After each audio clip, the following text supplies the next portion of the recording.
Hi, everybody. How's everybody today? Sorry, I'm a little bit late on jumping on this live, mostly because I was trying to stay on top of the Making a Murder. Um, there was a viewer that had asked me on Saturday if I had seen that case or not, and I actually did watch the first part of that series. And I had actually forgotten that I had watched that. And once I had clued into the second part, was when I found that I did know a lot about this case. And isn't it just fascinating that the state went after him sort of the way that they did? Not only was he wrongfully convicted and spent 18 years of his life behind bars, once he was released and there was the potential of him filing a lawsuit against the state, all of a sudden there was, they were coming after him again to put him away for murder that he didn't even commit. And then the planting of the evidence and stuff. So I'm wondering if anybody else is on top of this case, Stephen Avery and Brendan Dassey. Now, I'm on the very last sort of piece of this puzzle. So they're right, they're going into the Seventh Circuit. They've already seen three panel judges, two of which agreed with the fact that well, Brennan Dassey was a minor when he was interviewed. Like his mom did give permission, but I believe that when this is about murder, you really should have an adult present if you're questioning a child. And that is actually in the law, that and especially the fact that he had some mental disabilities that kind of prevented him from being able to really understand exactly what he was about to admit to. Sorry, I have cat hair on me that's bugging me. So, they sort of coerce him into this story of what they want him to say, where he was, where he saw things happen that actually didn't happen. I love the part that they're actually redoing, um, reconstructing the shots with the 22 and the guns. And then they're bringing that to the forensic science lab, and they're getting that examined, and they're seeing, the exhibit that was brought in by the state that was a bullet, that supposedly had fragments of bone and skull of Theresa Halbach on the bullet. All of a sudden, like, I don't think they even tested that. They just looked at it and assumed that it was bone and brain tissue matter. Meanwhile, when it was reconstructed by Kathleen Zellner, it ended up being wood particles and paint chippings. So it really wasn't blood or brain or bone or anything. So, the forensic lab being able to undo the state's case in this is just, it's huge in my opinion. So I actually I had written some notes. I'll be right back. I can't believe I actually forgot to bring that with me. But of course, right? I am blonde sometimes. Thanks. Is it Asa? Asa Hamid? Thank you very much. So, Theresa Halbach was killed in 2005. Kathleen Zellner, what an amazing lawyer is this woman. I mean, she has gone from being the prosecutor in cases to help bad people get off, and now she's turned her career into helping innocent people, to actually, get off. Hey, Joe. Even the testing at the time should have been able, yeah, to determine between wood and brain matter. You would think that if they're in the science lab and they're examining that, and the state's forensic lab sat on the witness stand stating that, she had examined this and this was her professional opinion. Hi.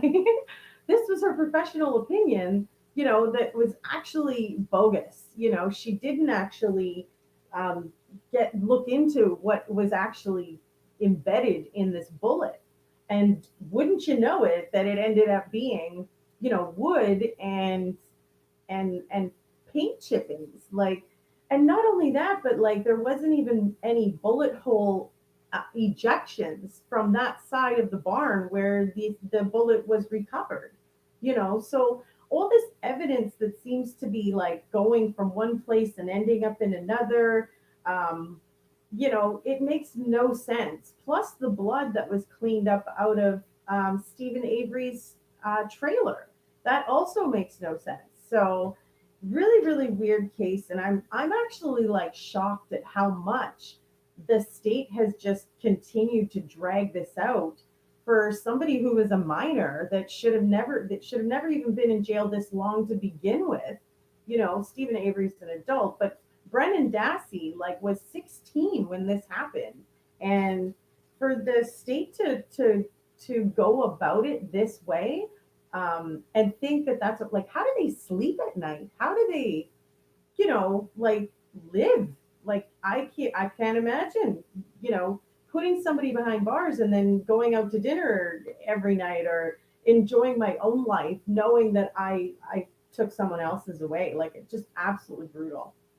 So 18 years, Stephen Avery was locked up wrongfully, and then all of a sudden he gets out, and he's about to file a lawsuit against the Manitowoc County, and all of a sudden they start coming after him for this murder of Theresa Halbach. You know, definitely nothing short of lynching. You got that right, Joe. So this Kathleen Zellner, I think she's amazing. Like, she's just sort of taking apart their case like piece by piece, and like the amount of pages even that were filed for this motion was like 1,272 pages of motion against what they had, they had sort of built their case against this kid and against Stephen Avery. Meanwhile, there was so many other possibilities. The cadaver dogs that had done the search and found the pelvic bone over on the county's property, that was never really even um, looked into very much. So I don't understand how the prosecution can rightfully convict this kid, knowing that they don't have like full full evidence. And then, the ex-boyfriend of Theresa Halbach, he didn't even seem to be sort of on the list of questioning.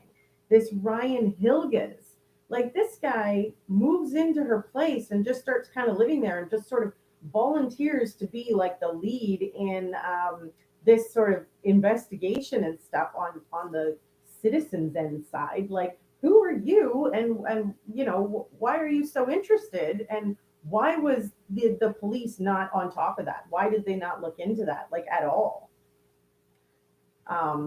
So like, honestly, I feel like there's so many pieces to this case that just really, so like the prosecution withholding evidence, that could have been beneficial to the defense is a violation of the constitutional right. So they knew from the get-go.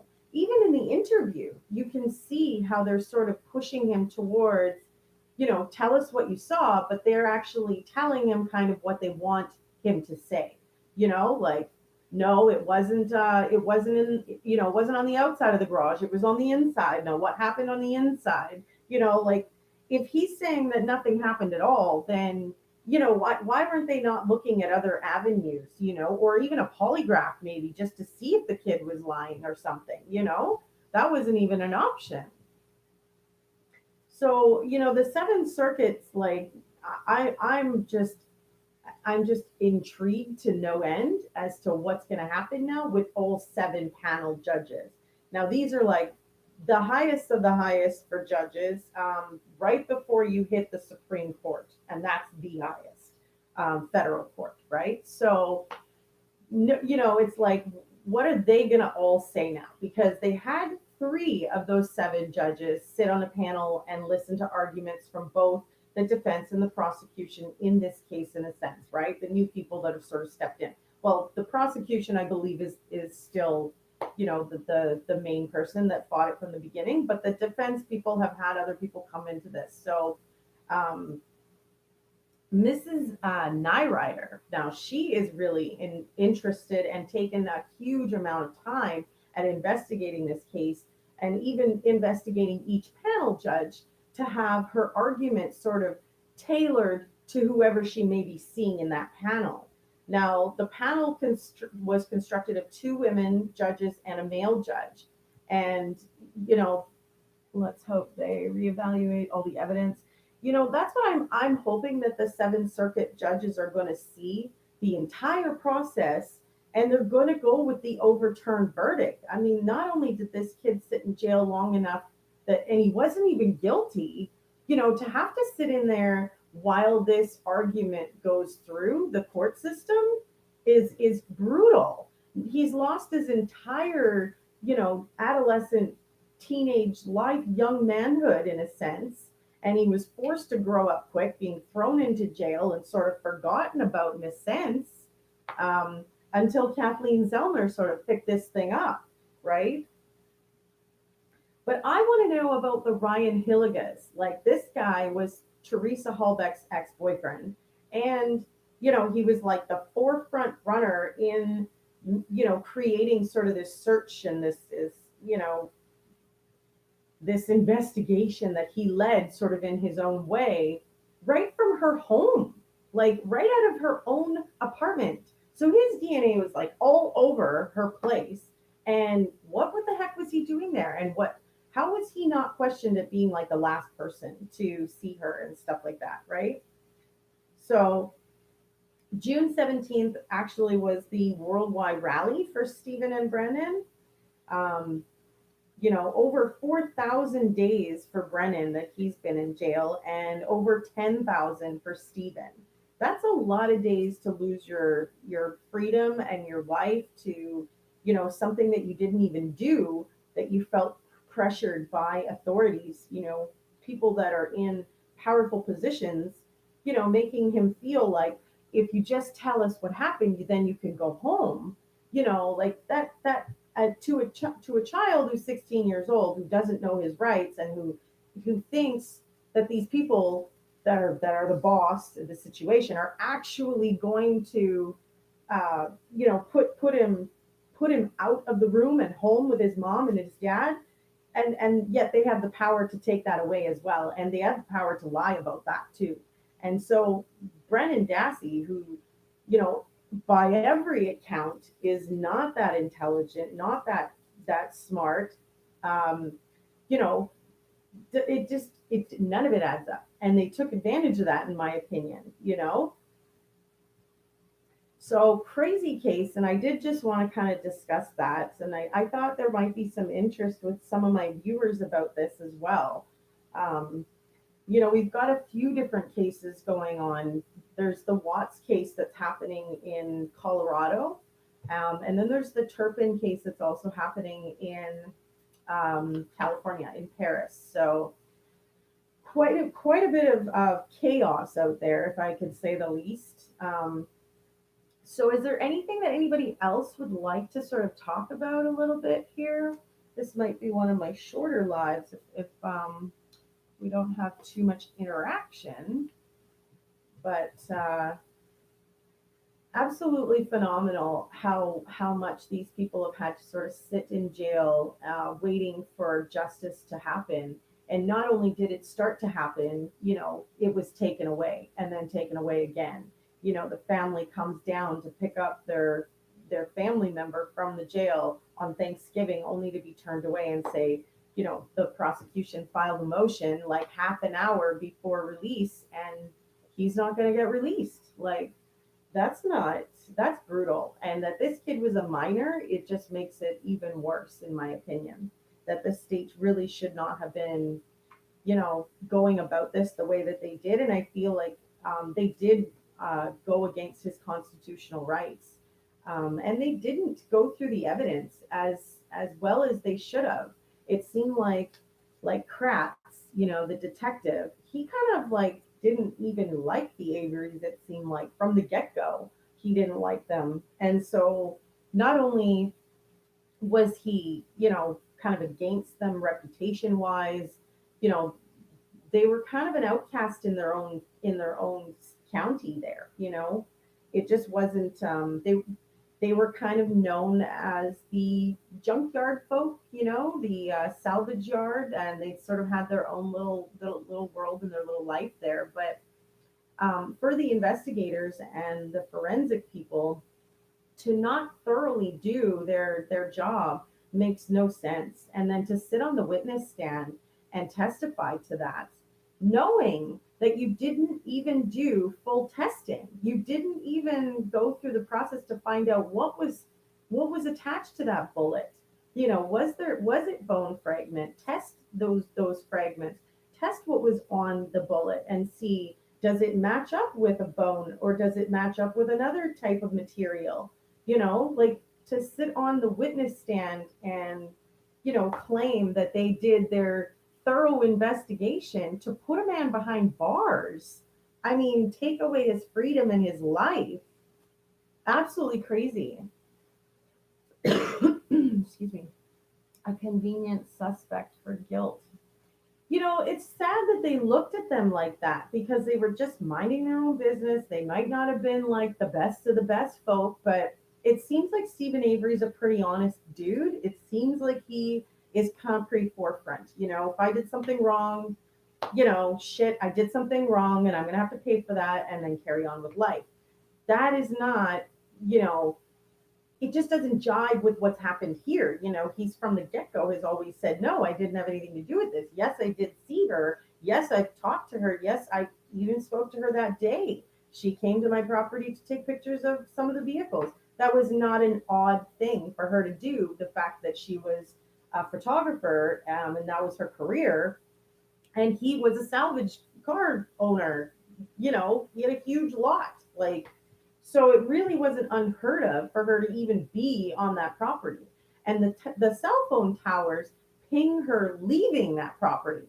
So why did the prosecution not give that over and all that? Why was evidence withheld? Why was his constitutional right just taken away like that, to have his freedom just taken away? Because he was about to file this lawsuit, because he was about to take a lawsuit out on the county for taking 18 years of his life for something he didn't do before. And then all of a sudden he ends up back in jail before that lawsuit can continue. Does that seem a little bit suspicious? Or is that just me? Maybe that's just me. I don't know. Seems a little bit suspicious. So, you know, I don't know. I think they were thinking, you're not going to get a big payday. We don't even like you. We don't even want you here. But unfortunately, you've built your life here. You have your whole entire salvage yard here from your father and your grandfather that we also probably didn't even like. You know what I mean? So they had their mind made up and they went in there sort of putting evidence where they thought it was going to be good. Look at the vehicle, Theresa Halbach's vehicle that supposedly had blood all in it. And the blood stains, one of them was like past the ignition where you turn the key in a vehicle on the little piece of the dashboard. So kind of like behind it. And they're basically saying that because Stephen Avery had a cut on his finger, that when he turned the ignition key, he rubbed his finger on that piece of the dashboard. Now, Kathleen Zellner and her team turn around and just try to do that exact replication, only to see that it's so far away from the key ignition to the actual, dashboard thing that there's no way anybody could rub their hand on there and leave that kind of a blood stain. Not only that, it looks like it's from a cotton swab. It doesn't look like, from a thick finger that rubbed on there. It looks from a thin little thing. Like they showed us everything. And so like in my opinion too, I think there's no way that he kind of did this, and the fact that he's so freaking honest, it tells me too, you know, that he didn't really have anything to do with this. Good morning, Farah. Glad to be back. Yes, I'm so glad you're here. You got a new subscriber for life. I love it. That's awesome. Thanks so much. I appreciate the support. So we're talking about Stephen Avery, the Making a Murder. I was asked on Saturday by one of my viewers. I can't remember which one it was right now, but I was asked by somebody if I had seen this, and I thought that I hadn't. And when I clicked into it, I realized, you know what, I have seen this, and I was paying attention to this, but the series had sort of stopped. The part that I had watched had stopped, and there wasn't anything after that. So now I've had a chance to sort of catch up on all of it, and I'm only missing the last piece, but I have a schedule with you guys here that I didn't want to miss. Like, this is where I wanted to be for the time frame I promised I would be here for. So, good morning, Holly. How are ya? So I thought that it would be interesting to talk about this case about Stephen Avery and Brendan Dassey because it is just so unbelievable. All of the cover ups, the fact that his blood was put in these meticulous spots. One of the blood spots was in between the door jamb. And it just seemed like it was from a dropper, that a drop of blood had been dropped on the door jamb and it kind of leaked down a little bit and stopped. It was maybe like a little bit shorter than my finger, you know what I mean? And so like they recreated all of these blood stains to see, how realistic this could have been. Hi, Brandy. Oh, perfect ingredients for Thrive. Hey, that reminds me, I actually did find the shake stuff, Brandy. So I had thought I'd thrown this out, but I didn't. So we can talk about that for sure.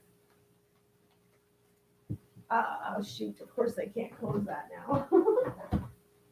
They're a little bit heavy.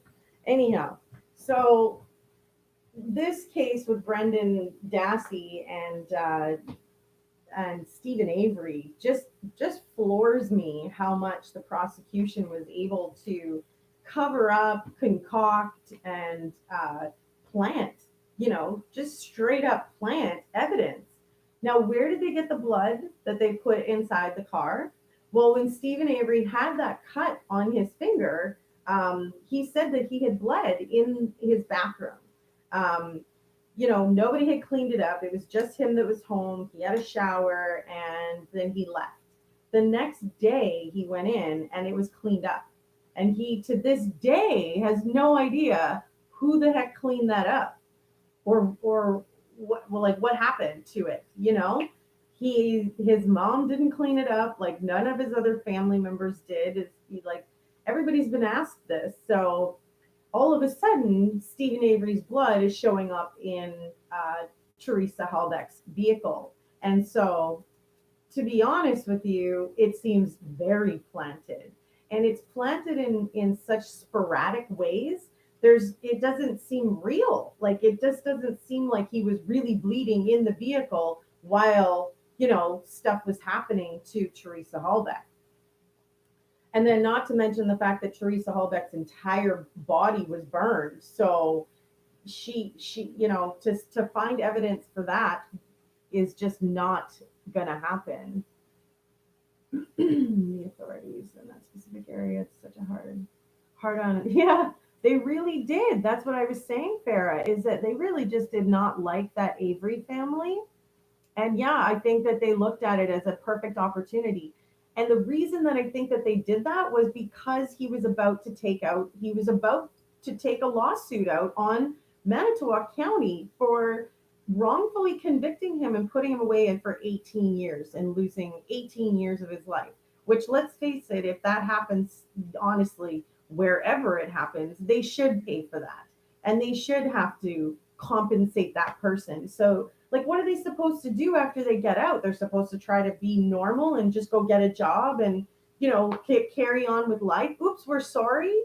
I mean, that really just doesn't cut it when you lost like 365 days times 18 years of your life. All the special occasions, all the family gatherings, his children that were born. I think he missed his daughter being born. I mean, that's just sad. And here the prosecution's just going home, sleeping every night, soundly on their pillow, probably medicated, because I know I would have to be if I was somebody that was misrepresenting people and putting them away when they're not even guilty of a crime. I mean, what are you doing? Where is your ethics at all in that situation? Criminal charges against anyone who falsified evidence. And you know what? It was a sheer breach of his constitutional right. That they had done what they did. And they shouldn't get away with that. In my opinion, it shouldn't just be an "oops, we're sorry, and maybe we'll pay you some money." Those people really should not be in their positions. What the hell are they doing in their position if that's what they're going to do, is put away innocent people because they look like somebody they don't like, or they don't agree with their lifestyle or their choices or whatever it is. That's a free world, a free country that we're supposed to be able to do and believe and speak our minds and practice what we want. You know what I mean? So for a higher up person, a person that's in position of power, of authority, of taking away someone's freedom and their life like that, you would think that that person would have to be of the utmost ethical, um, you know, aura, or whatever you want to call that, right? The utmost highest of respect and reputation. Like, you just wouldn't want anybody to be in that kind of position, especially somebody who might even choose to power trip about it. So, like, I don't know, what do you guys think? Like, I think that that's just a sheer breach of your authority, and you really just shouldn't be allowed in your position if that's how you're going to exercise it. Yeah, but the blood that was collected, this was done like back in 2005. So, and then it was planted. So, because I mean, Theresa Halbach's vehicle wasn't even found right away. I'm just anxious to see the very last episode now, to see what Kathleen Zellner has finally done, because I just want her to go into court and tear their ass apart. I just want her to go in there and raise hell. Like, just get them out of prison. They do not even need or deserve to be in there, and they've been sitting in there for how many thousands of days? Over 4,000 days for Brendan Dassey, and over 10,000 days for Stephen Avery. That's how many days that they've been sitting in jail every day, while the prosecution is, supposedly thinks that they're still guilty, when there's all this contradiction and there's all these forensic testings now from Kathleen Zellner to prove otherwise. Huge lawsuit, Farah. You're right. And that's why I think that the county ended up going back after Stephen Avery, even after he was released the first time after 18 years of something he didn't do, right? And then all of a sudden they're coming after him again, and they're throwing him away again for, like, well, a long time. How many? Like 10, 11, like 13 years? Like, are you serious? So this man is like 55 years old now. His parents just went down there to go and see him for his birthday. And he's spent like over 30 years of birthdays behind bars for something he didn't even do. Talk about an injustice. Talk about lawsuit. You're right. I mean, that's huge. I mean, and who shouldn't have to be compensated for having their freedom completely annihilated like that, due to somebody power tripping over their opinion about you or their thoughts about you? Like, that's just like unbelievable. Just crazy. It's happened before, Holly. This one individual over in California. I am sure that there's a lot of these out there. And don't get me wrong, I'm sure that there's a lot of guilty convicts that are sitting in there saying, I didn't do it. It wasn't me. Meanwhile, it was them, right? But I mean, I'm sure that the evidence would show that, versus the evidence is showing that Stephen Avery and Brendan Dassey didn't have anything to do with this, and the state's still arguing that they are guilty. It makes no sense. And it's aggravating that they're getting away with that. And they're the state. Like, seriously? You can't admit when you're wrong. You can't admit that all of a sudden, okay, maybe we did make a mistake here. This wasn't done properly. And maybe it wasn't you. Maybe it was a forensic lab, whatever it is. Why can't you just admit that at the evidence that's in front of your face? Because that's what pisses me off is you can see the evidence and you know that things aren't lining up and you're still going to keep that kid behind bars. You're still going to keep that man behind bars. Meanwhile, he really didn't do it, you know? Like, I don't know. I always wait for evidence because honestly, we can all have opinions until the cows come home, but it doesn't really matter what your opinion is if the evidence shows otherwise. It doesn't matter who it is that's guilty. If the evidence is showing guilty or not guilty, you got to go with the facts. You can't just go with your opinion or your thoughts or your reputation or it doesn't even matter how badass the person was. You know what I mean? You can't just go off of that. You got to go off the evidence. And the fact that the evidence was so tampered with and so just wrong in so many ways is unbelievable that the state's gotten away with this. And the judicial system is sort of allowing this fiasco to continue. Is kind of frustrating in my opinion. They have no ethics. I know, right, Farah? Like, what the heck are they doing, over there if they're fighting the wrong fight? Like, what are they doing? Putting away people who are innocent just because they don't like who they are, I don't understand that. Scrapyard. Yeah, the scrapyard that they had. That's where I think that their negative reputation came from. Which who are you to judge what somebody does for a living? To be honest with you, like, great, fine. So he has a scrapyard, and that's what they do for a living. You know, and you're a lawyer or a prosecutor and whatever. You know what I mean? Just because you wear a suit and a tie versus overalls and suspenders doesn't mean you're any less of a man. Like, I don't agree with labeling and the whole, like, what they're doing. I think is a huge injustice to their constitutional rights for sure. Um, a fair trial. Absolutely, we all have a right to a fair trial and to be judged by 12 of our peers. Absolutely. But I mean, with the way that the prosecution had everything leaning towards them, and then to even just to withhold any evidence from the defense, that's a violation of their constitutional right to a fair trial, to be able to defend themselves knowing what they're defending themselves against. It's common sense, but I don't know.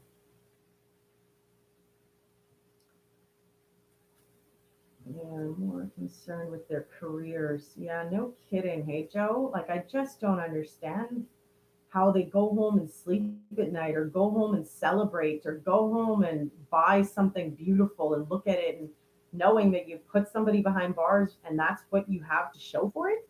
Like, I don't know. Like, I might be condescending right now, but honestly, I think that's a whole lot of crap. All because they were about to lose and have to pay somebody who they didn't even like from the beginning for something that they did wrong. The prosecution did wrong to Avery, to the Avery family. Do I remember the Dale Akiki? No, I don't remember that, Holly. I'd have to look it up or look into it. Avery's mistake after he was let out, he should have left the area. But honestly, I don't think that legally he could have even left the area because there's a certain amount of time that you have to stay put where you are after you've been released to sort of prove that you're not going to be a reoffender kind of thing. And then they can find you sort of more easily. So I'm pretty sure that there would have been some legal stipulations for him moving, and there probably will be again.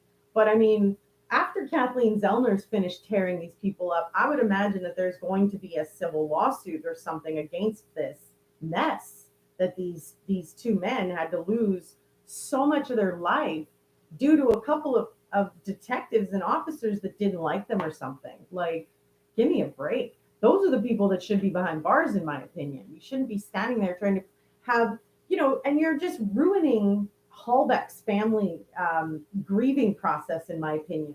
because you're not even looking for the evidence to get the right person behind bars. And how do you know that the right person that should be behind bars isn't going to reoffend or do that again or hurt someone else?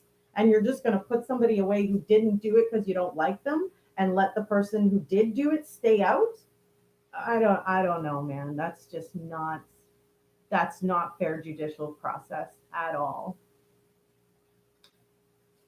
Yeah, he was definitely a sitting duck, sort of just, yeah, sitting target, never mind, And the state wasted no time in coming at him a second time, especially once they found out that he was about to take out a lawsuit on them. Like, it was a no-brainer to sort of get rid of him again, right? Then they didn't have to pay thousands of dollars, hundreds of thousands of dollars, probably, if not close to a million, right? 18 years of his life. I'd say that that's kind of pretty priceless, to be honest with you, and you probably can't really put a freaking price tag on that, but that's just my opinion. Steve must have sold the prosecutors a bad battery. That's a good one, Farah. Yeah, you never know, right? He definitely did something to piss them off, and I don't know if that necessarily even originated from Stephen or if it originated more from his father and his grandfather, because the heritage, that the fact that the family had been there for quite some time. Not only are they're ruining innocent lives, they totally undermine the entire judicial system. And I feel like they make the entire system look stupid, very stupid, by doing this to somebody who didn't do anything wrong. Go with the evidence. Don't just go with your opinion. And if you can't find evidence, well, like, maybe he didn't do it. I don't think that he was that smart, to be able to cover up a murder. I mean, a dismembering of a body and burning it, you know, I don't know. Like, and I guess in that area, they do a lot of barrel burning stuff like that. And maybe that's kind of like their fire pit thing, because it's enclosed and it's big, but whatever. But that's supposedly where, she was burned. I was kind of leaning towards the quarry that the gentleman, I can't remember his name right now, and I don't think I wrote it down either. But the gentleman that lived right next door to Stephen Avery, his property, Kathleen Zellner ended up going and interviewing with him and driving through the property and asking him to show her where this man could supposedly see a burning barrel and how big the flame was and stuff, because that was another piece of evidence that the prosecution embellished, that it was a lot bigger than it was, kind of thing. And Kathleen Zellner comfortably ruled him out as a suspect, and honestly, everything is sort of pointing towards this ex-boyfriend, this Ryan Hilligus. So I'm not sure, though. I really want to see this go through the court, and I have like literally one last episode to watch. Today's Tuesday, so possibly maybe I'll just do a quick video, update or whatever once I watch it all, just to sort of finalize this. But I do want to find out what finishes off in the courtroom. I would love to see Kathleen Zellner like tear the prosecution's case apart, piece by piece, because if they don't have an argument for some of the things that she has a really good argument for, I'm going to be going with the evidence that she's got, So yeah, there's definitely some evil people out there that are supposedly in the realm of doing good, I personally wouldn't be able to sleep at night or do something like that,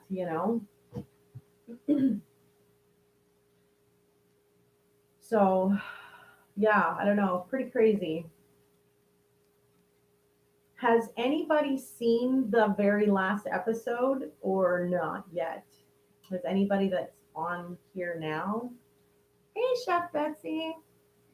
You're late. That's okay. You know what? I was late starting today because we're actually talking about the Stephen Avery and Brendan Dassey case. Yeah, I can't believe he's 1,000% innocent too. But that's what I was just saying, Chef Betsy, is like I have to go with the evidence, and the evidence is showing that this kid didn't do it. Hey, SJ from Canada, just curious. Did I see the Australia Sunday night program? No, Stephen Avery, twin sons tell all. Ooh, I should look that up though. I will look that up. Thank you, SJ.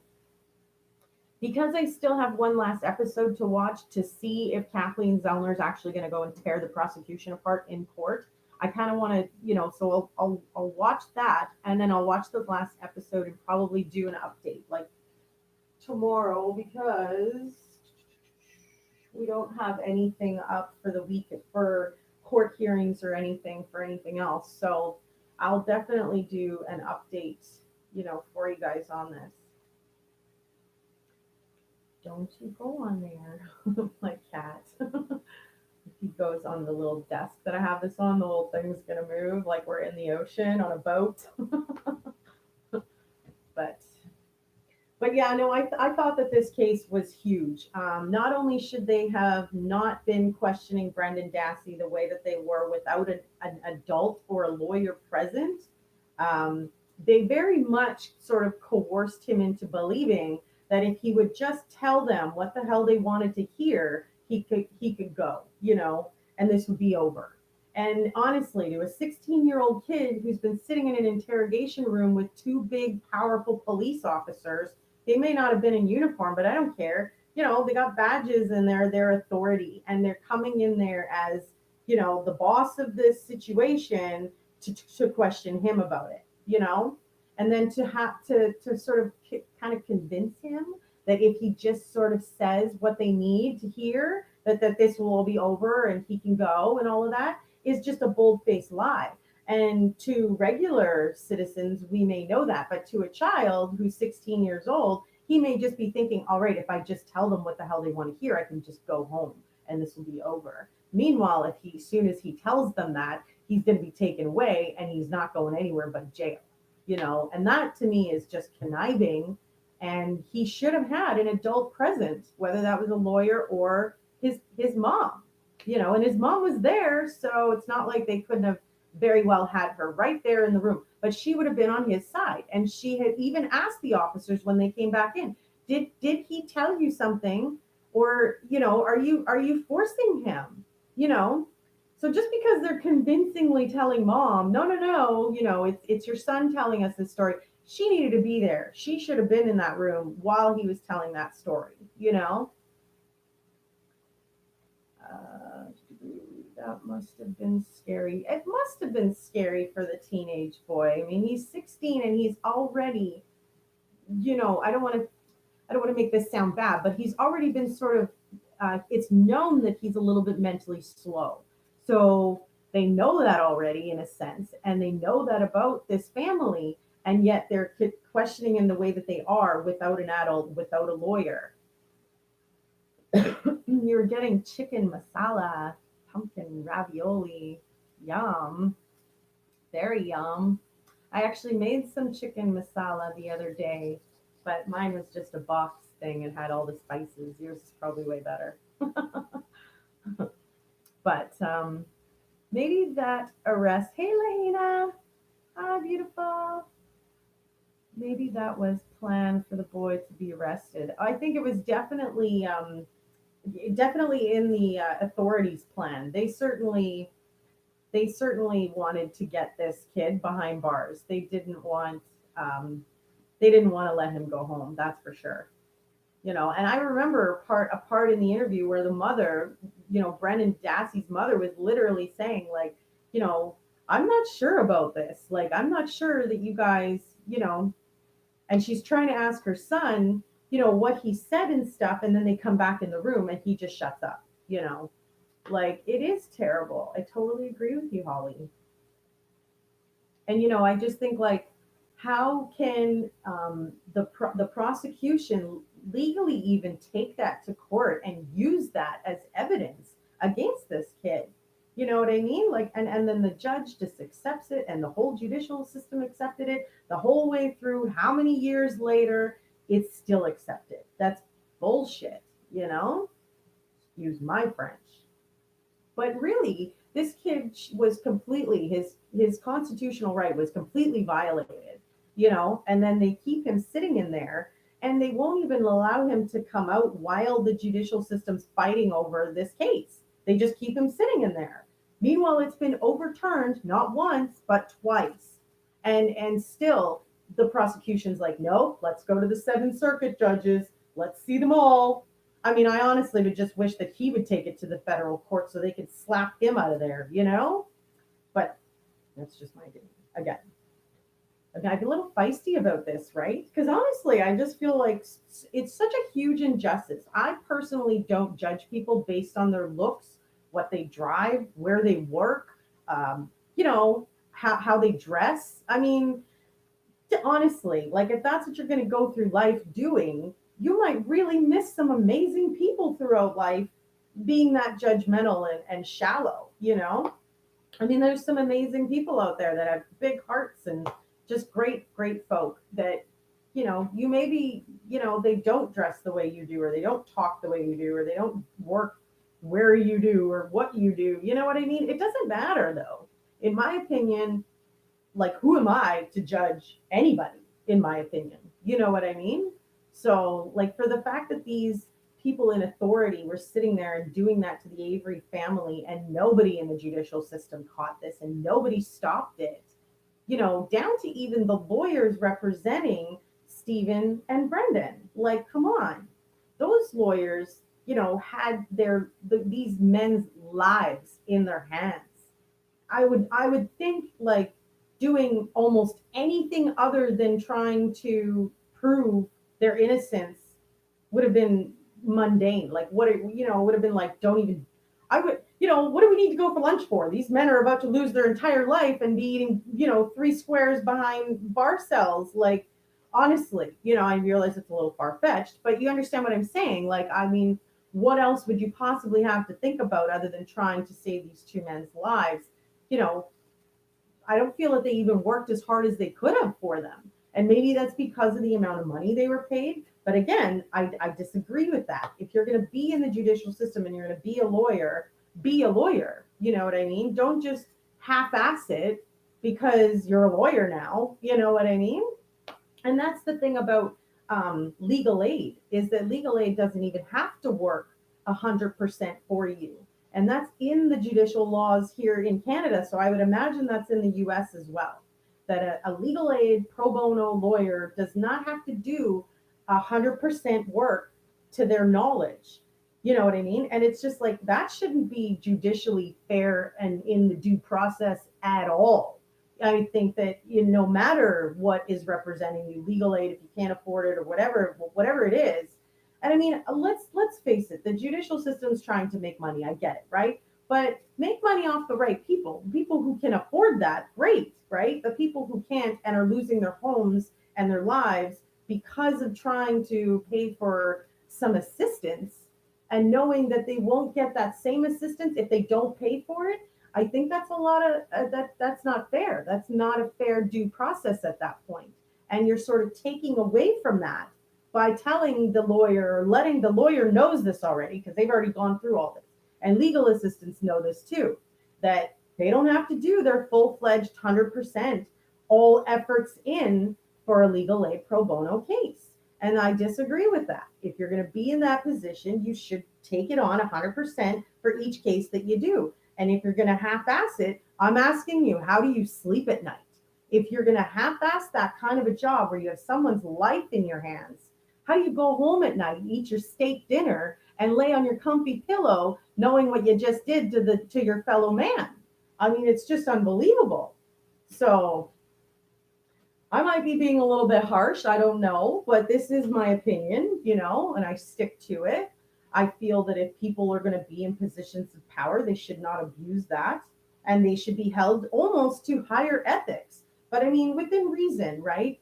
Citizens shouldn't be, you know, going against the law either, and they should have to obey the law as well. You know, they work it should work together, is what I'm trying to say, you know?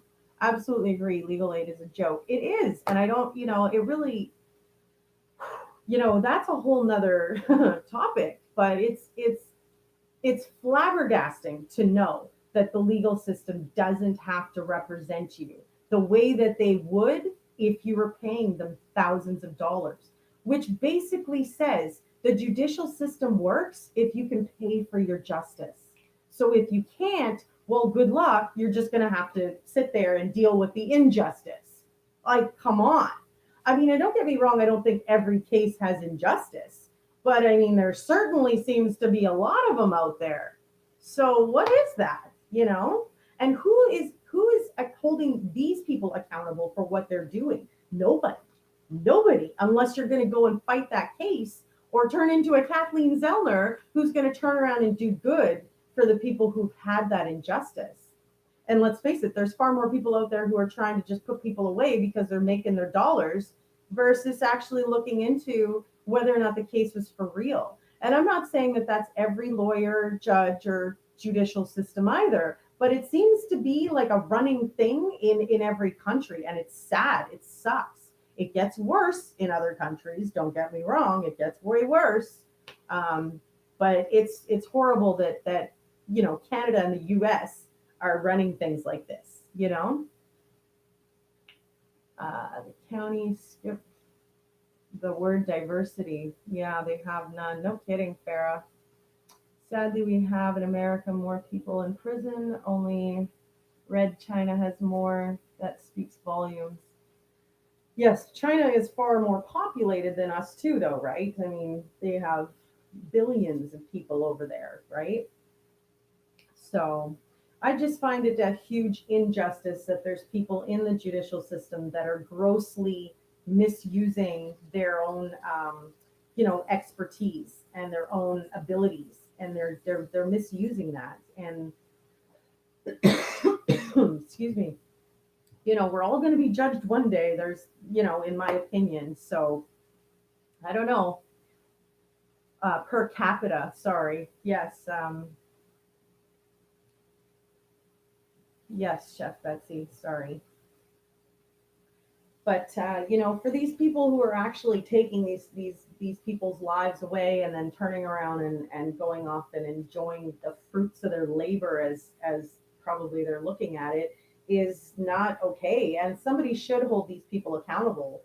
Thank goodness for Kathleen Zellner that she's able to come into this case and this situation and take it apart the way that she has, because without her, he would just be stuck sitting behind bars for the rest of his life.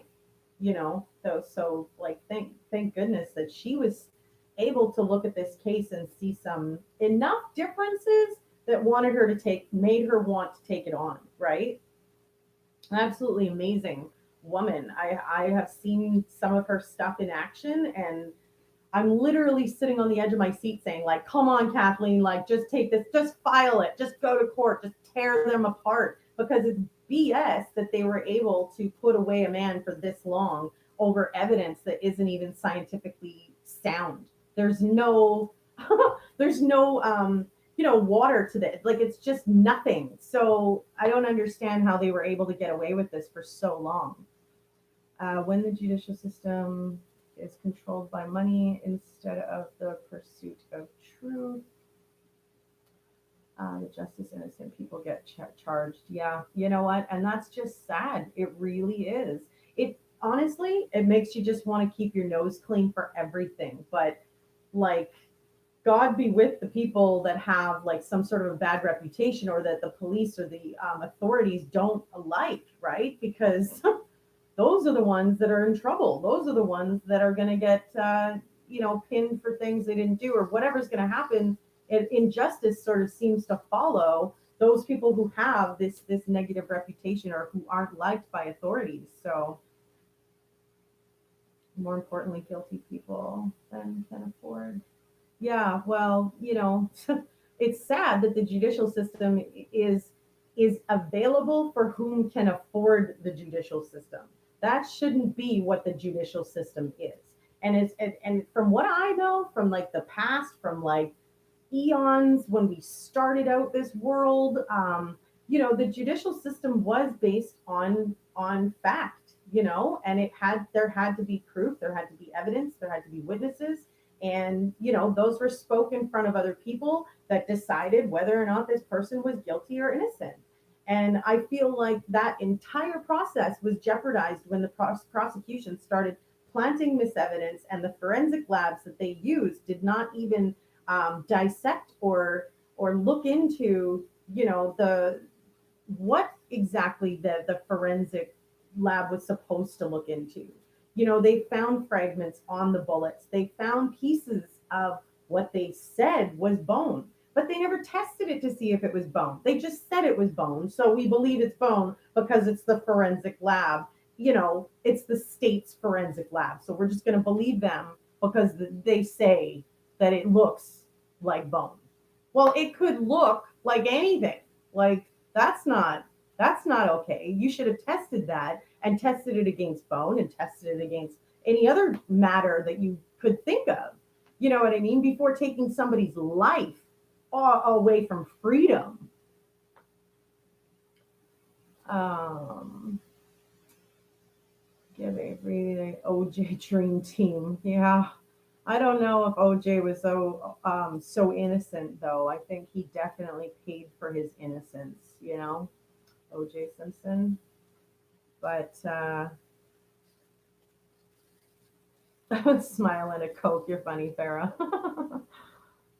Lady Justice has a scale and a blindfold, exactly, not a cash register and a gavel. Ain't that the truth, Joe? Like, but and what does it say? Like, in God we trust and stuff. Like, they're not even trying to lean in that area. Don't you jump on there, Minu. I'm serious. Another no, Minu, don't. I'm serious. Um, Another very troubling fact in America: there are twice as many black men in prison than in college. That goes all the way back to poverty. OJ guilty all day long, twice on Sunday. Love it, Farah. Yeah, no, I disagree with the OJ thing. I don't know that. I think he paid for his innocence. But again, there's the judicial system for you. He had the money, so he just fanned that stuff out all over the place and paid for his freedom and paid for his justice, which really, rest in peace, his ex-wife or his wife or whatever. You know what I mean? Absolutely horrible that the judicial system can be treated this way and that people can just pay for guilt or innocence or plant things and then like state labs are going to just go with it. And I don't know. There was one piece of evidence, and I can't remember which piece, but there was one piece of evidence that had literally 4 seals on it and only like 1 or 2 uh, validations. So, like when you open a seal of an evidence thing, you're supposed to reseal it and label it, what you did and who you are.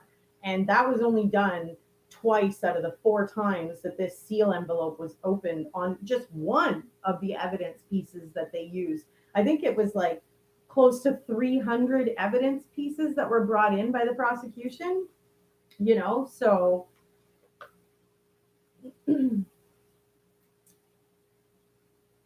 just joining the chat. Hi, Angelique. Good morning to you too. We're talking about Stephen Avery and Brandon Dassey and the whole Brendan Dassey, sorry, the whole sort of injustice in their whole situation with the Avery family and that case. I am going to do an update for you guys as soon as I finish watching this last episode, which I'm hoping is Kathleen Zellner in court tearing apart the prosecution. And then I'm going to watch the other document that somebody mentioned in here. That would be SJ. Ooh, I just got to let my appointment in for my cable. One second.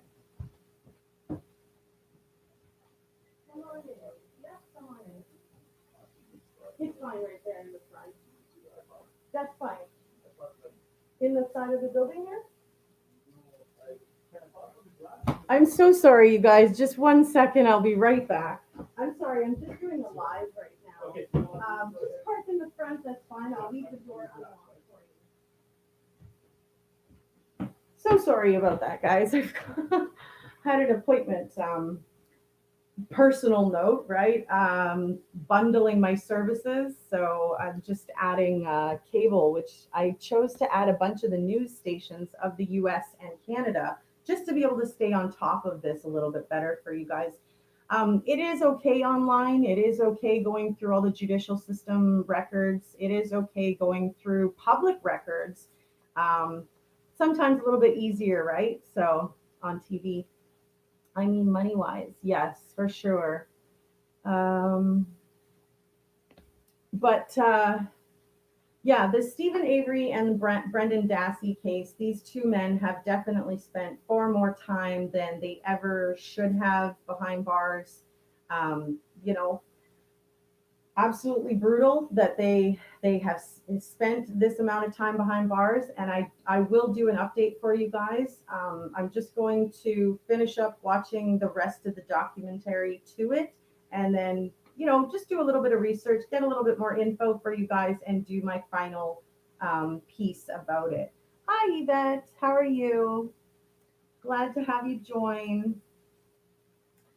So yeah, it's just been one little bit of crazy with this case, and as far as I'm concerned, I think that the prosecution definitely did a lot of wrong moves in this case, and there's probably going to be a really big legal battle with Kathleen Zellner and the prosecution to get these two men out of prison. They've spent far too many days. Stephen Avery has spent over 10,000 days locked up, um, you know, illegitimately. He didn't even need to be there. And the evidence shows that he didn't need to be there. So I will definitely let you guys know as soon as I do the update. And I'm going to just say goodbye to our live for today. So I do have to help the gentleman that's come in to do the cable stuff. So I appreciate all you guys watching today, and I hope everybody has a great day. And we'll see you again later on this week. I've decided to do 2 lives a week. So I'll do another one later on in the week. I haven't decided if it will regularly be maybe Fridays or Saturdays. So we'll see how that works. Okay. We'll see you again next time. Bye for now, folks.